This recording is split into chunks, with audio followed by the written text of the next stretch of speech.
Bonjour mes petits chats, ça y est, l'été a débarqué au studio. Je vous livre aujourd'hui le patron de la robe Chiara, qui est la nouvelle pièce de la nouvelle collection. Vous allez voir, il n'y a rien d'insurmontable si ce n'est un zip infernal. Mais bon, tout va très bien se passer puisque nous avons plusieurs options. Mes petits chats, je vous présente donc Chiara. Pour la robe Chiara, cela dépendra du tissu que vous avez choisi, mais si vous prenez un tissu clair ou assez fin, je vous conseille de prendre une doublure. Je ne vais pas vous montrer comment on va assembler la doublure parce que c'est exactement pareil que pour la robe. On va gagner du temps, comme ça vous donnera un peu plus de courage pour vous lancer. Le devant. Avant toute chose, vous allez marquer tous les pointages sur les pièces de la robe et de la doublure. Vous allez prendre le devant du corsage de la robe et vous allez d'abord fermer les pinces. Donc comme d'habitude, on épingle et on pique à 1 cm du bord. Évidemment, vous faites la même chose pour la doublure. Pour fermer les pinces du dos, vous pouvez les tracer avec un feutre qui s'efface à la chaleur.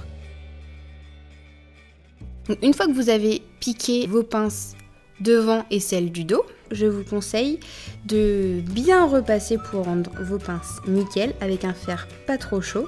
Enfin, en fait, ça dépend du tissu que vous aurez choisi. N'oubliez pas qu'il faut bien coucher les pinces vers l'extérieur. Une fois que vous avez fait ça, vous allez épingler endroit contre endroit les dos et le devant avec des épingles au niveau des épaules. Vous allez venir piquer à 1 cm.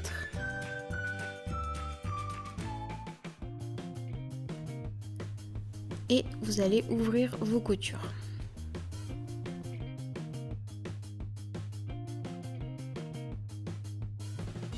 Ensuite, pour le dos, vous allez préformer l'emplacement du zip en faisant un pli d'1 cm. Et vous allez faire de même pour la doublure. Une fois que vous avez fait ça, on va passer aux manches. Alors les manches sont en 2 parties, donc vous allez voir, vous aurez 4 parties en fait qui composent la totalité de vos manches. Donc vous allez poser les 2 parties de la manche droite endroit contre endroit et faire de même pour la manche gauche. Vous allez uniquement épingler le côté en courbe d'une pointe à l'autre comme indiqué ici dans la vidéo.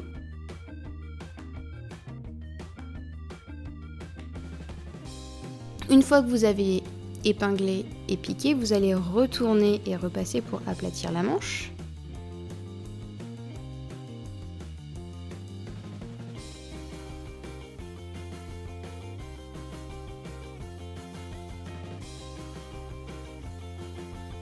Vous allez superposer les extrémités l'une par-dessus l'autre. Pour vous aider, faites attention au cran. Le côté avec les 2 crans sera par-dessus celui qui n'a qu'un seul cran. Et pour l'autre manche, n'oubliez pas de faire la même chose en miroir, en face à face. Vous pouvez faire, si vous voulez, une petite couture dite morte, je sais c'est triste, histoire de maintenir la manche ensemble. Maintenant, vous allez prendre la doublure et le corsage et vous allez venir les poser endroit contre endroit pour bien faire coïncider toutes les lignes de couture au niveau des épaules. Une fois que vous avez fait ça, vous allez venir épingler et piquer tout le long de la ligne de l'encolure.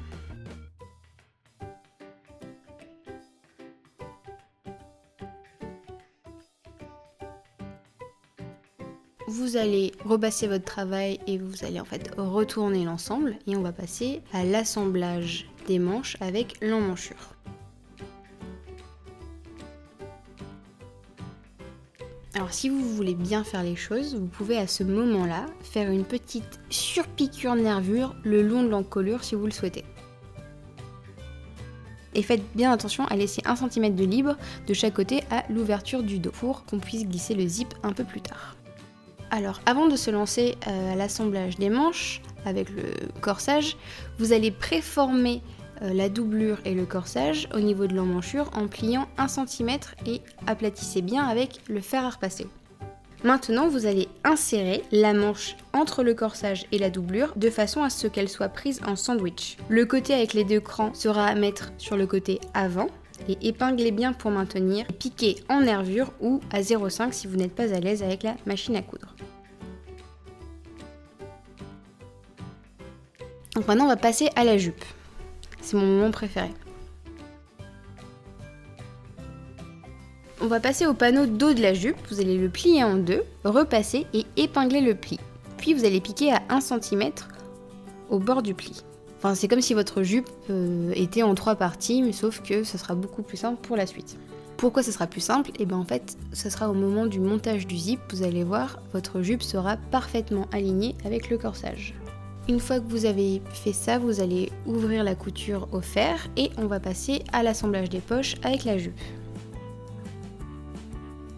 Donc c'est très important qu'avant que vous vous lanciez dans l'assemblage, de bien faire un point pour voir si vous avez bien reporté tous les petits crans et les petites indications sur le patron papier sur votre tissu. Vous allez positionner les fonds de poche sur la ligne des côtés à l'aide des crans, endroit contre endroit, et piquer à 1 cm.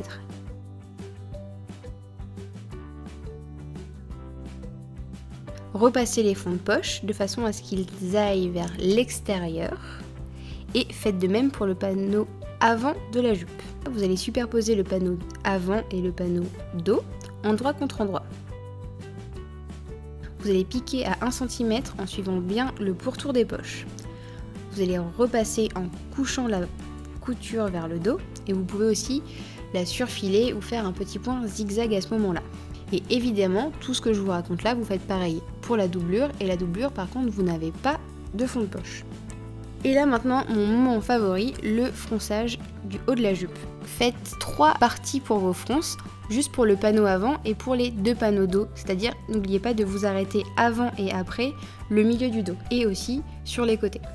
Alors pour cela, vous allez piquer 2 lignes bien parallèles.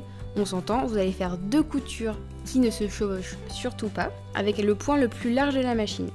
En fait, c'est important qu'il soit large parce que ça va vous permettre de mieux coulisser tout votre tissu sur le fil. Pour froncer, c'est très simple. Vous allez faire un nœud d'un côté et vous allez tirer de l'autre, en faisant en fait coulisser tout votre tissu sur les fils. A l'aide du corsage, vous allez vérifier que la largeur froncée de la jupe coïncide avec celle du bas du corsage, devant et dos. Et si besoin, vous pouvez ajuster. Faites de même avec la doublure et là, on va passer à l'assemblage de la jupe et du corsage. C'est très simple, vous allez insérer en fait le corsage dans la jupe, endroit contre endroit. En fait, cette fois-ci, vous allez prendre le corsage en sandwich avec la doublure et le tissu extérieur. Vous pouvez vous aider en fait des lignes de taille pour bien faire coïncider le milieu dos du corsage avec la couture milieu de la jupe. Vous allez voir, c'est un petit peu fastidieux parce qu'il y a pas mal de tissu, mais prenez votre temps et tout va bien se passer. Si vous prenez un tissu un peu épais, type denim, vous n'êtes pas du tout obligé de faire la doublure de la jupe, mais par contre c'est important de faire le haut pour tout ce qui est propreté en fait du vêtement. Donc si vous êtes très impatiente, je vous conseille de prendre un tissu épais. Et une fois que vous avez fait toute cette couture, vous allez retourner votre travail et là c'est un peu le moment magique, tada, on y est presque. Vous allez maintenant passer au zip et c'est pas une mince affaire, je vous assure. Ou sinon, vous êtes une warrior et vous mettez des petits boutons recouverts et vous faites des brides un peu comme une robe de mariée 1920. Vous allez prendre le zip et vous allez le poser sur le dos et vous allez voir la longueur de ce dernier. Et vous allez faire un petit point avec votre stylo pour marquer la fin du zip et c'est grâce à cette petite marque que vous allez pouvoir ouvrir la couture que vous avez préalablement fait sur le dos de la jupe. Et là on y va. Alors, vous allez épingler la valeur de couture de la robe à la maille du zip invisible sans prendre la doublure. Alors attention dans quel sens vous le faites, concentrez-vous. Je vous rappelle que une fois que vous avez monté votre zip, on ne doit pas avoir de piqûre. Vous pouvez piquer la première partie du zip et nous allons passer à la suite avec l'autre côté évidemment. Et maintenant, pour l'intérieur, vous allez être ravis car nous allons faire un petit point invisible à la main. Vous allez prendre un tout petit peu de matière de la doublure et vous allez venir prendre uniquement le zip et la valeur de couture du tissu extérieur et faire un point, on va dire, tous les centimètres jusqu'en bas. Vous allez voir, ça va assez vite. Et si jamais vous avez un doute sur comment on fait un petit point invisible, je vous invite à re-regarder la vidéo de la robe Lolita. on a quasiment fini. On va passer à la ceinture. Vous allez la plier en deux, et repasser si vous voulez vous aider à marquer le pli, et vous allez venir faire une piqûre sur tout le contour et laisser, on va dire, 10 cm d'ouvert au milieu pour pouvoir retourner l'ensemble comme une chaussette. Une fois que vous avez retourné, vous repassez et vous venez fermer à la main les 10 cm qu'on a laissé pour retourner. Et on va finir avec la nouvelle étiquette sublime Wear Lemonade. Oui, je n'ai pas peur des mots. Et avant de dire talin, vous pouvez évidemment faire les ourlets de la doublure et de votre robe en repliant 2 fois sur 1 cm.